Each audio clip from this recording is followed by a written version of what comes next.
Royal এনফিল্ডের একটা ট্যুরে আমরা বাঁকুড়া জেলার জয়পুর জঙ্গলে গিয়েছিলাম। কলকাতার খুব কাছেই একটা অসাধারণ জায়গা। সেখানেই খুঁজে পেয়েছিলাম এক পরিত্যক্ত ব্রিটিশ রানওয়ে। আজকের ভিডিওতে সেই গল্পই বলবো। খুবই খারাপ অবস্থা। আপনি কি চান আপনার এই মুহূর্তটা চিরকাল সবাই দেখুক আর হাসুক যে আপনি পড়ে গেলেন?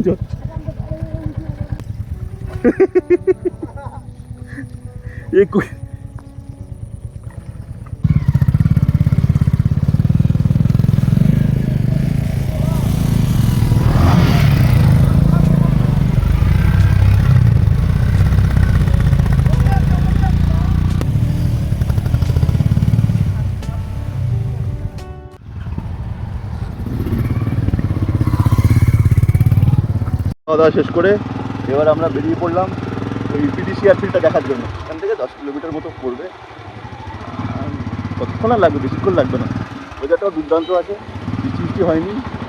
তো যাওয়া যাক, দেখা যাক কি দেখা যায় ওখানে। তবে প্লেন নামবে না তো? না অনেক নামছে না? ঠিক আছে, দেখছি কি করা যায়। আসলে সোমেনের ব্যাপারটা কি আমি বলি, সোমেন এসছে দমদম এয়ারপোর্ট থেকে এই বাঁকুড়া এয়ারপোর্ট পর্যন্ত। এয়ারপোর্ট টু এয়ারপোর্ট শাটল করছে ও, কিন্তু ওটাতে প্লেন ওঠে, এটাতে মনে আর ওঠে না। ঠিক আছে, দেখা যাক।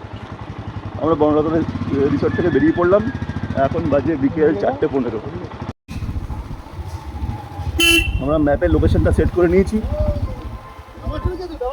এই তো তুমি পিছনে ছিল তো, সামনে এলে কোথা থেকে আসতে হয়? ঠিক আছে, চলো। আমি আছি কাউন্টার এখানে, লাইট জ্বালিয়ে একটা ছবি।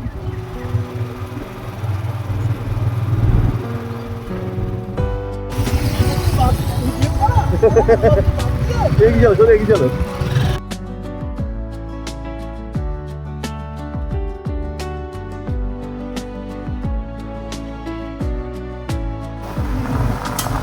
অসাধারণ ওয়েদার, তার উপরে জঙ্গলের একটা হালকা হালকা ঠান্ডা, মানে দুর্দান্ত লাগছে। এখানে লেখা আছে কিছু জন্তু জানোয়ার দেখা যেতে পারে। তো দেখি যদি আমরা লাকি হই কিছু অন্তত দেখতে পাবো, তাই তো? অন্তত একটা হরিণ টরিণ তো দেখা যেতে পারে অন্তত। বন্ধুরা, আজ আমরা আছি বাঁকুড়ার এক অদ্ভুত মায়াবী জায়গায়, বিখ্যাত জয়পুর জঙ্গল। চারিদিকে মাইলের পর মাইল শুধু শাল, পিয়াল আর মহুল গাছের ঘন জঙ্গল। এখানে পা রাখলেই বোঝা যায় প্রকৃতি কতটা শান্ত, আবার একই সাথে কতটা রহস্যময়। কিন্তু আজ আমরা এখানে শুধু প্রকৃতি দেখতে আসিনি। এই ঘন সবুজের আড়ালেই লুকিয়ে আছে প্রায় 8.5 দশক পুরনো এক রক্তক্ষয়ী ইতিহাস।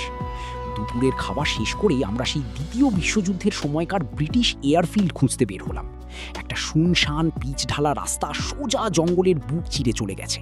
চারিদিকে শুধু আদিম নিস্তব্ধতা। মাঝে মাঝেই সেই নিস্তব্ধতা ভেঙে ভেসে আসছে নাম না জানা হাজারো পাখির কলকাকলি।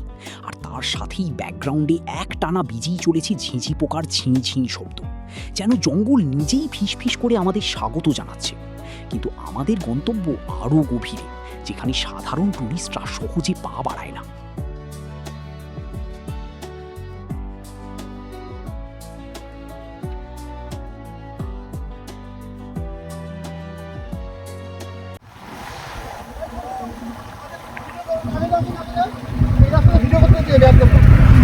চলো।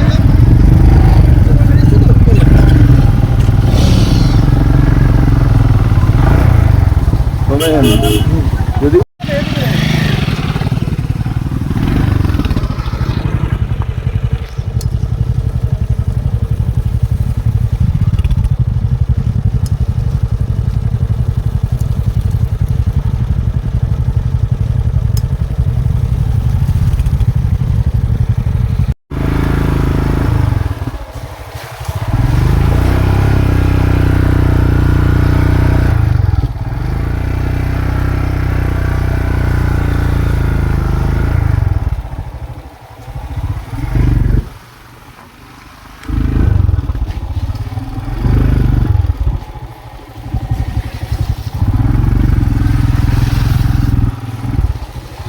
ব্রেক যাও ধরবে না, ব্রেক ধরলে কিন্তু আস্তে আস্তে চালাও, ব্রেক ধরবে না।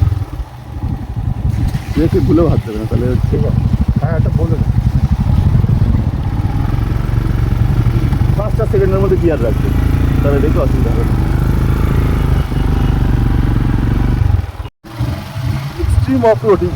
মানে রাস্তা বলে কিছু নেই, সাদা জল আর লাল মাটি, তার মধ্যে দিয়ে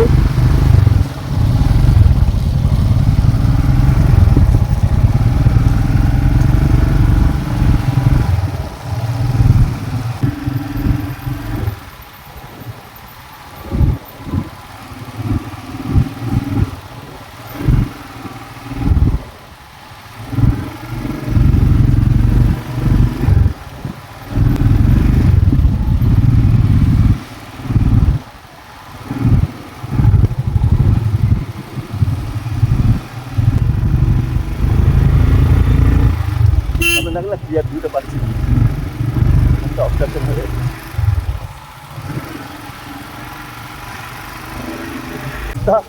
অর্ধেক রাস্তা আর অর্ধেক জল।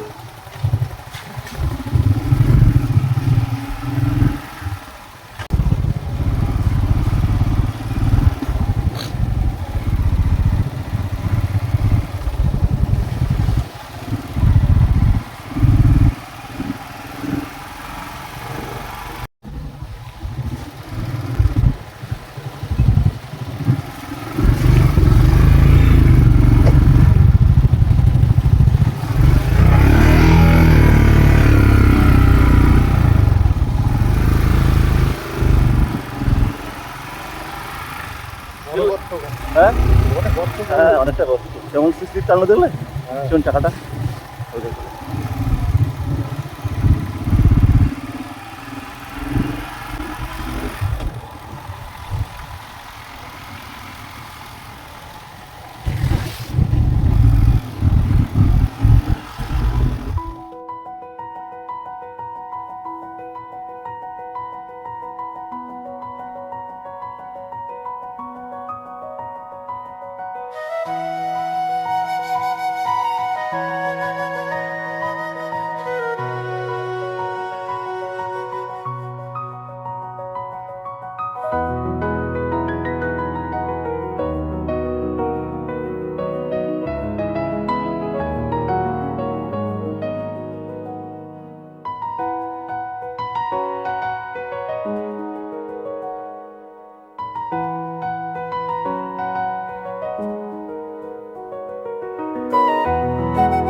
কি হবে, খুবই খারাপ অবস্থা।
চলো।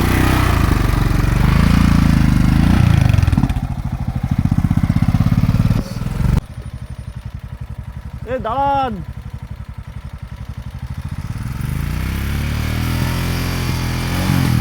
এই সময়, হ্যাঁ হ্যাঁ ঠিক আছে, দারুণ। চলো চলো চলো।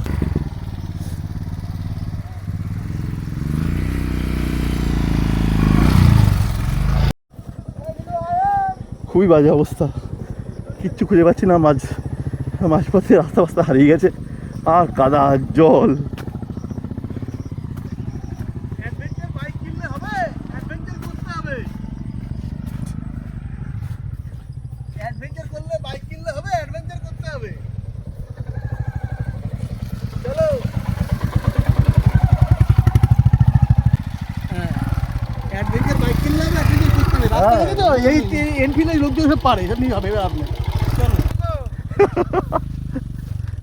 আমি যে ক্লাসিকটা ওইটাকে বাউন্স করলাম, ঢোকাস না ওখানে, মাটি নরম, গাড়ি ভাড়া অর্ধেক জলে চলে যাবে, কাদের মধ্যে ঢুকে গেছিল। তারপর কি হয়েছে? তুমি সেটা উঁচু করে দিলে না? তাই করলো শেষ পর্যন্ত। আমি জানি তো। চলো ওই হচ্ছে থাকুক আর না থাকুক রাস্তা আমি ওদিক যাবো। বিউটিফুল, কিন্তু বিউটিফুল তো বটে, কিন্তু দিয়ে ফেরা যাবে না। স্পিড করিনি। আরে একজন তো রানওয়েতে ছুটছে। যাক, ওই যে রানওয়েতে ছুটছে। এত কষ্ট করার পর সেই রানওয়ে দেখা পাওয়া গেছে। রানওয়ে এত ছোট হয় নাকি? আরে জঙ্গলে খেয়ে ফেলেছে ছোট রানওয়ে। রানওয়ে। ওইদিকে গেলে ওখানে মাটি দেখা যাচ্ছে, এই দিকটা কি আছে? এদিকে এই মালটাই অনেক বড়, এরকম ভাবে গেছে মনে হয়। হ্যাঁ, এবার বুঝতে পারছি কেন ব্রিটিশটা ছেড়ে চলে গিয়েছিল, এই বিভৎস জায়গা। ছবি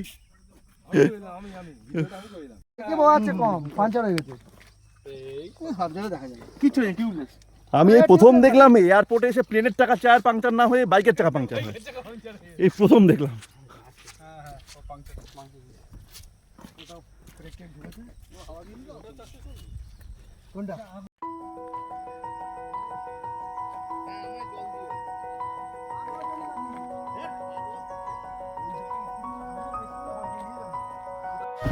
সত্যি অ্যাডভেঞ্চার, যে রাস্তা, বাপরে বাপ, বিভৎস খারাপ রাস্তা, বিভৎস।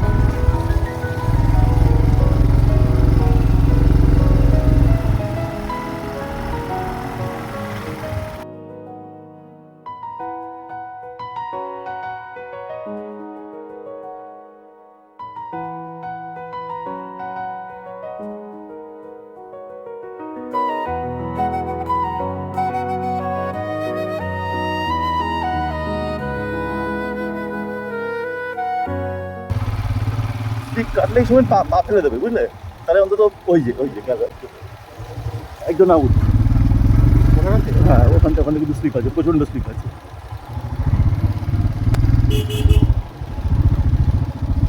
আচ্ছা, একজন পড়ে গেছে অলরেডি, ওটা ঠিক করতে হবে আমাদেরকে। না, উঠে গেছে আবার।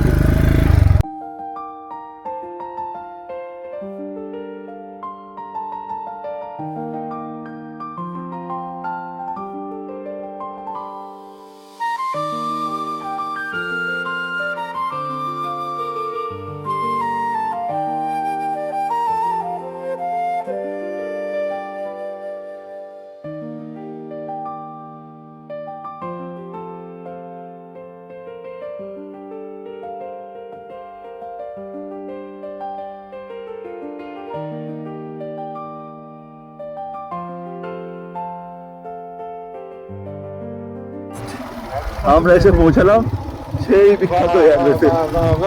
Look at this guys! জঙ্গল ভেদ করে আমরা শেষমেশ পৌঁছে গেছি। এটা মূলত একটি সামরিক বিমান ঘাঁটি হিসেবে ব্যবহৃত হতো। দেখতেই পাচ্ছেন চারিদিকে জঙ্গল গ্রাস করে নিলেও রানওয়ের কংক্রিটের অংশটি এখনও শক্ত হয়ে টিকে আছে। এটি এখন এক জীবন্ত ইতিহাসের সাক্ষী হিসাবে দাঁড়িয়ে আছে। ভাবা যায়, আজ থেকে 84 বছর আগে এখান থেকে গর্জন করে উঠত ব্রিটিশ যুদ্ধ বিমানগুলো। ব্রিটিশ সরকার 1942 সালে দ্বিতীয় বিশ্বযুদ্ধের সময় জাপানি বাহিনীর আক্রমণ রুখতে এই দুর্ভেদ্য জঙ্গলের ভিতরে এই ছোট এয়ার স্ট্রিপটি নির্মাণ করে। এই বিষ্ণুপুর এরোড্রোমের সঠিক ভৌগোলিক নাম নিয়ে কিছু ভিন্নতা থাকলেও এটিকে মূলত বাসুদেবপুর এরোড্রোম অথবা এই নিকটবর্তী পিয়ারডোবা বিমান ঘাঁটি হিসেবে চিহ্নিত করা হয়। তবে আজ এই যুদ্ধক্ষেত্র পুরোপুরি শান্ত। জঙ্গল আর ইতিহাস এখানে মিলেমিশে এক হয়ে গেছে। এখন এই জায়গাটি পরিযায়ী এবং স্থানীয় পাখিদের জন্য অত্যন্ত বিখ্যাত। আপনি যদি ভাগ্যবান হন তবে এখানে দেখতে পাবেন প্যারাডাইস ফ্লাই ক্যাচার এবং জ্যাকোবিন কুকুয়ের মতো অত্যন্ত দুর্লভ আর সুন্দর সব পাখি। দ্বিতীয় বিশ্বযুদ্ধ শেষ হওয়ার পর 1945 সালের 26 সেপ্টেম্বর তারিখে এই বিমান ঘাঁটিটি আনুষ্ঠানিকভাবে বন্ধ করে ব্রিটিশ ঔপনিবেশিক সরকারের কাছে হস্তান্তর করা হয়। তারপর থেকে আজ পর্যন্ত এই পিয়ারডোবা বা বাসুদেবপুর এয়ারফিল্ড প্রকৃতির কোলে একলা শুয়ে ইতিহাস যাপন করছে। কষ্ট করে দূরে এলাম, এক্সপিরিয়েন্সটা বলুন সবাই তাড়াতাড়ি করে। খুবই ভালো হচ্ছে। হ্যাঁ। মাঝখানে মাঝ রাস্তাতে হয়ে গেছিল সব। হ্যাঁ, তখন গাড়ি এরকম হচ্ছিল একদম সব মাথায় উঠে গেছিল। একদম সবার মাথায় উঠে গেছিল, শেষ পর্যন্ত ভালো রাস্তা। লাস্ট পর্যন্ত ট্রেনে নামাতে পেরেছি। যাক, এটাই বড় কথা। তো আমরা এখন সেই ব্রিটিশ এরোড্রোমের মাঝখানে এই এখন হাতি বেরিয়ে শুনতে পেলাম, খুঁজতে যাচ্ছি। যদি পেয়ে যাই কোনো একটা বাইকের পিছনে বাঁধবো। রয়্যাল এনফিল্ড মানে আগে ছিল হাতি পোষা, আমরা সত্যি হাতিকে পুষে নিয়ে যাব। ঠিক আছে। তো ব্রিটিশ এরোড্রোম থেকে এবার আমরা বেরিয়ে পড়লাম আবার বনলতা রিসর্টের দিকে। কিন্তু যে রাস্তা দিয়ে এসেছি ওই রাস্তা দিয়ে ফেরা যাবে না, এত খারাপ রাস্তা। অন্য একটা রাস্তার সন্ধান পেয়েছি জঙ্গলের মধ্যে দিয়ে, সেটাও এবার সেদিকে যাচ্ছি। মানে ওই রাস্তা যদি ফিরতে হয় ওর থেকে না ফেরা ভালো, এখানে স্টে করা ভালো। দিনের আলো কমতে শুরু করেছিল আর জঙ্গলের ভিতর সেই মায়াবী ঝিঁঝি পোকার ডাক তীব্র হচ্ছিল। একজন স্থানীয় মানুষের সাথে দেখা হলো। তার থেকে জানতে পারলাম খুব কাছাকাছি জঙ্গলের মধ্যে একপাল হাতি বেরিয়েছে। শুনেই মনের মধ্যেকার সেই ইচ্ছেটা লাফিয়ে উঠল, হাতি দেখতেই হবে। তবে আমাদের সেই আকাঙ্ক্ষা অপূর্ণ থাকেনি। ফেরার সময় 40টা বুনো হাতির পাল দেখতে পেয়েছিলাম। সে এক once in a lifetime অভিজ্ঞতা। আছে, সেই ভিডিও আছে, পরের পার্টে সেটা আপলোড করছি, দেখতে ভুলবেন না যেন। প্রকৃতির মাঝে ইতিহাসের এই অ্যাডভেঞ্চার আপনাদের কেমন লাগলো কমেন্ট করে জানান। আর এমন আরও গুপ্ত ইতিহাসের সন্ধানে বের হতে চ্যানেলটি সাবস্ক্রাইব করতে ভুলবেন না। দেখা হচ্ছে পরের ভিডিওতে। Stay adventurous.